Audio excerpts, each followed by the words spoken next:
Welcome to Order Militaris Radio TV, and we're lifelong Catholics.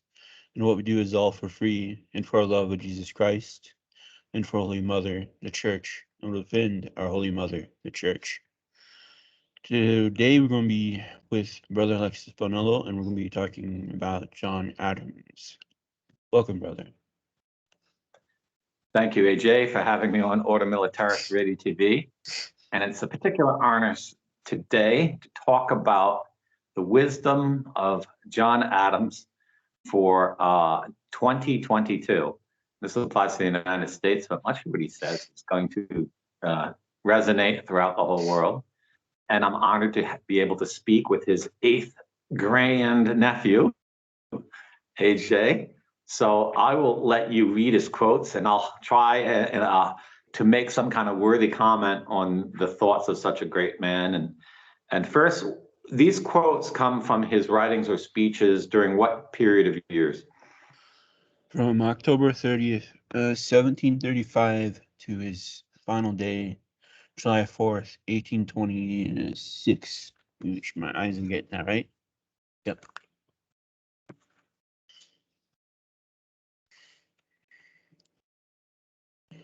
So, first one we found was kind of interesting. He says, "Fear is the foundation of most governments." Wow. After the pandemic, we can see how true that is. Evil men use it to make people submit. In his day, it was sending armies pillaging and ransacking cities or threatening to do so. Things haven't changed. And when he says most governments, he's saying the most corrupt, those that are corrupt, that are not worthy of men. Yeah. Which is another way of saying you need to get rid of them. Yep. And we can't forget what King George did to the colonists. They objected to a small tax. He sent the troops in. He shot people in the streets. He locked them in their houses. He dragged people off without trials. He was going to make them submit. He couldn't suffer that they would do otherwise. And that's how he treated the people in England, too. Mm-hmm. But back then, Americans were kind of like Canadians today. They weren't going to take it. No.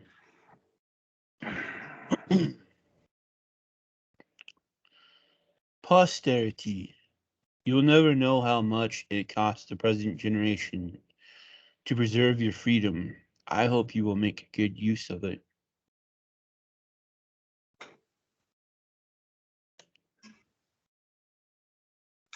Toward the end of his life, he started realizing that the reality was not equaling to the expectations. One thing is a government formed by people who fought with their sweat and blood to achieve liberty. Quite another is the kind who, for their own self-interest, power, or career, worm their ways into it like rats or vermin. And they're totally two different kinds of government and two different kinds of men. And he says all of that as I hope. I don't know it will be. I'm not certain. I just hope. All the perplexities, confusion, and distress in America arise, not from defects in their Constitution or Confederation, not from want of honor or virtue, so much as from the downright ignorance of the nature of coin, credit, and circulation. Here he touches right on the whole heart of the Great Reset today, even. It's the money exchangers, the money loaners. These are the people manipulating the news, the society, and the events because they want to get a control over the money supply and use that to control other people. The United States didn't have, the United States was on the gold standard back then, but, and so the coins did have actual real value, but people didn't realize that the value wasn't as much as the value put on them. And spend their lives trying to get more of something that really has no value, is where the fundamental confusion comes from. Yeah. Democracy, while it lasts, is more bloody than either aristocracy. Oh boy, that one. Aristocracy. Aristocracy or monarchy. Remember, democracy never lasts long. It soon wastes, exhausts, and murders itself. There is never a democracy that did not commit suicide. Now, why didn't they teach this to us in public school, AJ? Yeah, What's your opinion on that one? because if they taught it in school, the people would have like, why the heck are we voting? Why are we doing all this? And nothing changes, and everything gets worse and worse. And if we learned all these things from him, we would not be in the mess we are today. And then, well, the global elites would not be the elites. They would be, well, you'll find out and soon. And here we have John Adams showing that he's a monarchist. We were told in school that the revolutionaries were all anti-monarchical and they wanted liberty because monarchies were evil. But that's actually not what they thought. That's the doctrine of Freemasonry, retelling American history in a skewered way to indoctrinate us to push the Masonic agenda. And so he says right there, the best of governments is monarchy, and that's the Catholic position. And why is that? Because everyone recognizes that the heir to the throne will become the next monarch. So there's no revolution in the transition of power. The monarchy doesn't want to kill his people. He wants to defend his people, because without that, he's nothing. He is self-interested, true, but his self-interest is tied, it's married to the blood, the families, the peoples, the land of his kingdom. And so there's that natural check and balances to keep him from just going off the wall and doing like a Pol Pot in Cambodia, trying killing everyone. Mm-hmm. And bankers don't have that interest. Masons don't have that interest, and other godless folk don't have that interest. The other thing he says, it's the most bloody, because how does it come to power but by violence? Monarchs just don't give up and say, let's start a democracy, normally speaking. Although you might say that England is kind of a democracy with the monarchy, but the monarchy was removed by the severing of a head. Mm-hmm. And so, but there's this other thing about democracy. Why does democracy fail? This goes back to Aristotle. He says the worst of governments is democracy, and it always ends up in tyranny. Because to have power in democracy, you have to win an election. To win an election, you have to desire to win the election, and therefore you have to always have the desire to have power. And that desire gets worse and worse and worse in each generation, until one side says, why do we need elections? Why don't we just seize power and kill our opponents? And well, we're seeing that in the United States. The last election was just completely stolen. And people are being tortured for no reason by the Biden regime. And all kinds of mayhem's going on. It hasn't gotten to the point of civil war, but it's getting pretty darn close in a lot of these Western countries. What they're doing in this scamdemic is out to destroy their enemies, their political enemies. At least on paper, it looks that way, but it seems like they hate most of humanity. But Yeah. Very a wise statement. I would have never expected Adams. If someone in high school showed me that quote, I would have said, Adams, the founding father, said that? Hey, guys, let's end all this spiel about democracy. It's not the best form of government. Yeah. Abuse of words has been the greatest instrument of sophistry and chicanery, a party, faction, division of society. So, yeah, we see that in all the Marxist agenda points. Every time the left starts opening their mouth, they twist the meaning of every word, and they're doing it because they're out for power. And they don't care what they say or how much they abuse language. But on the other hand, you see people use words to claim that they're better than they are, almost like the Trumpians want Trump to be the new Messiah, and the Democrats want Obama to be their Messiah, and they'll just put on all different colors of language to support their side, because once they get that vote, if it is a real vote, They don't give a care the rest of you. They got the power. That's what they've always wanted. They didn't want to serve the people. Mm-hmm. This is what's wrong in democracy. People get elected if they win in the election. They don't get elected if they want to serve the people.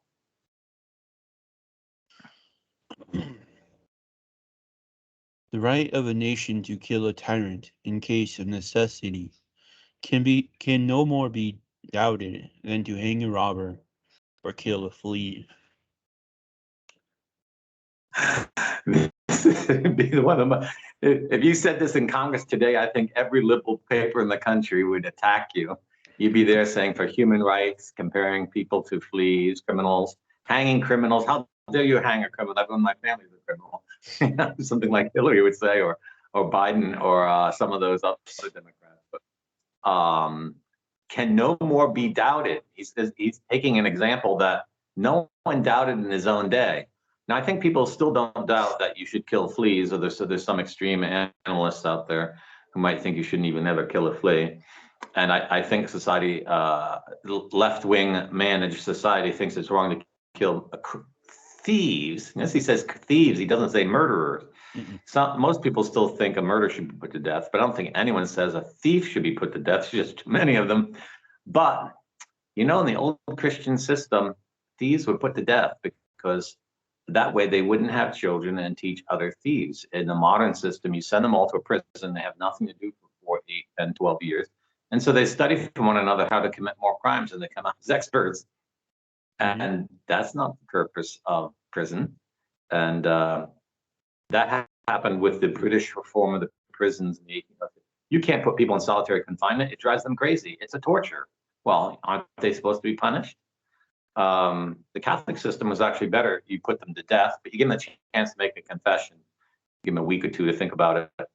And it cleansed society, because once you let the criminal element thrive and breed and spread, they end up wanting to genocide the whole world like they're doing now. When people talk of freedom of writing, speaking, or thinking, I cannot choose but laugh. No such thing ever existed. No such thing now exists. But I hope it will exist. But it must be hundreds of years after you and I shall write and speak no more. Wow, you don't say this guy is an absolute cynic. Trying to get at what he's saying, I think what he means to say is that you always, in writing a book or publishing a paper, you always have to keep yourself within certain limits. So you're not going to find someone to publish it, sell it, print it. And so you don't really have freedom. And we Catholics, we don't hold to freedom of speech because we don't see freedom as the best quality of speech. It's virtue that's the best quality of speech. You saying the truth for the right reasons at the right time, that's the highest form of speech. And whether you have freedom to do it or not doesn't matter. You should do it. You should do the right thing whether you have freedom to do it or not. You don't sit around waiting for someone to give you rights. You go ahead and exercise them, because the right to speak the truth is a natural right. It's inalienable. And he's talking about the social right there, obviously. And but that has to be held in limits, because no one has the right to speak evil. Can you imagine if you said, well, if everyone has the right of free speech, why can't your third grade teacher teach your little toddler about gay sex? Well, you would say absolutely not. That's right, because he doesn't have free speech. Mm-hmm. He can't say everything he wants to say. If he, in his perverted mind, he wants to say it. And even to desire things like that is a perversion. So liberty is not the highest virtue, and this is one of the grave errors that come out of the Enlightenment, thinking that liberty is the highest virtue. And that's why we Catholics we're not so much pessimistic about freedom of speech. We just see it as it's the wrong value. It's the wrong aspect of speech to value. The Declaration of Independence I always considered as a theatrical show. Jefferson ran away with all the stage effect of that and all the glory of it. Now in school, we're always taught that the founding fathers agreed with one another, but this is like real. So if you're told the Declaration of Independence is the be-all, end-all document of the American Revolution, well, here's a founding father said, no, it was just a theatrical document. So, that really pulls the plug on all the hot air of Americanism. It also puts in doubt whether the founding fathers believed what's said in there. And from the way you've seen the government go since 1776, it doesn't look like they actually believed in it, because they certainly don't grant us those rights that they claim for themselves. So, and he's right. Jefferson got all the claim for it, even though there was probably a lot of people that contributed to it. Jefferson was the Mason. He was the Enlightenist, and he was the adulterer, fornicator, and some may say he was even a Satanist.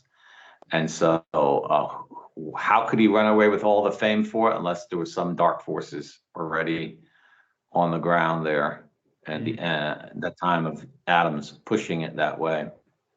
This is the thing about every decision. If you make a good decision that is loyal to the things of God, the angels will help you. But if you make an imprudent decision, you've set yourself up for fall. While other sciences have advanced, that of government is at a standstill. Little better understood, little better practiced, now than 3,000 or 4,000 years ago. Yeah, so the science of government, I guess it might be considered a science today in some schools. I don't think I ever heard it called a science. He means by that the knowledge of government. And I think the knowledge of government is had if you're a Christian, because then you understand that the whole order of society is patriarchal, God the Father ruling everything. And therefore, if you're in government, it's because you have the heart of a father for your people, and that you want to be at their service as a father is to his children, and to help those who don't have the power to help. But that's not how it works out. It's the powerful who want to stay in power, who run for office and use their power to get into office so that they can keep in office. And so it's totally messed up, which is in a certain way, and no constitution has ever said the people who are wealthy and powerful cannot run for office. That would be the best of constitutions, because then it would only be the people who understood the people and the poor who would run for office. But the wealthy and the powerful would never tolerate such a government. Yeah. I, a poor creature, worn out with scribbling for my bread and my liberty, low in spirits and weak in health, must leave others to wear the laurels which I have sown, others to eat the bread which I have earned. A common case. And this was one of the last things he wrote. And you can see that he had a very sober view on life at the end of his life. And does John Adams stand out as being the only founding father who was actually friendly with Catholics and spent a long correspondence with them? Yeah. Yeah. He spent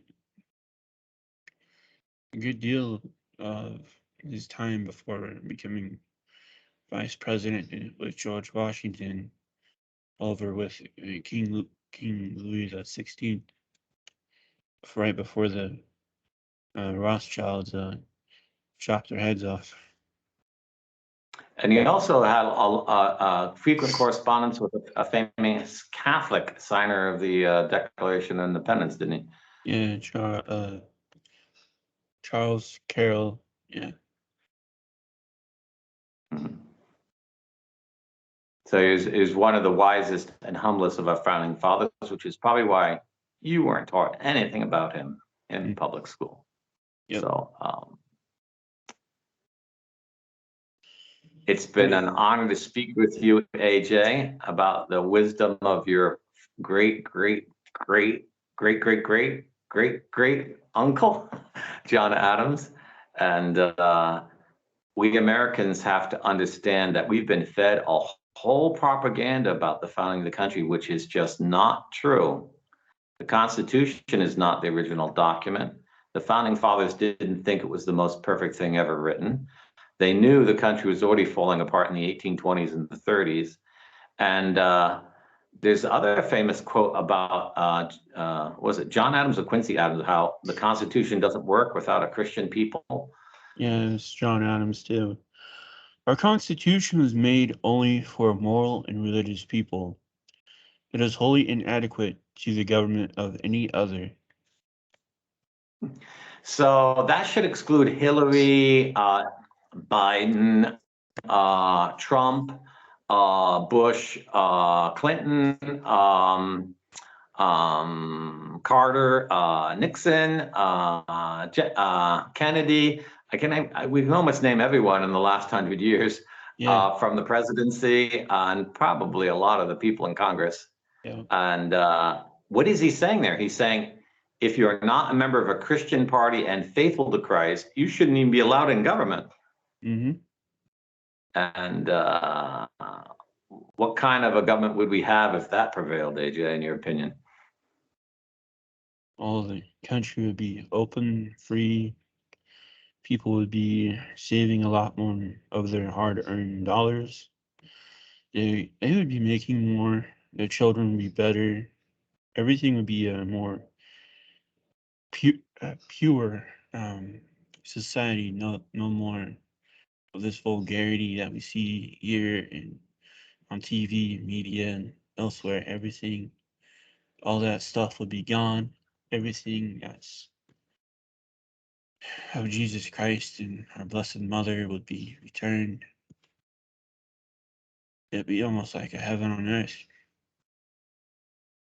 This is the big problem in America. The Republican and Democratic parties are fundamentally, totally, and absolutely morally corrupt.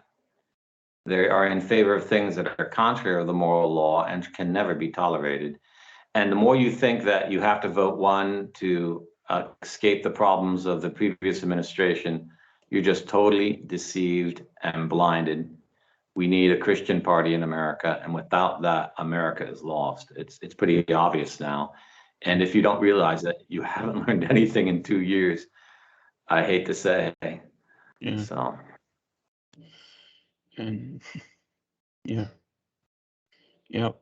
And we are fighting a good fight to make it happen, but someone does not want that to be. So we have some struggles going on in the behind the scenes of the Catholic Party.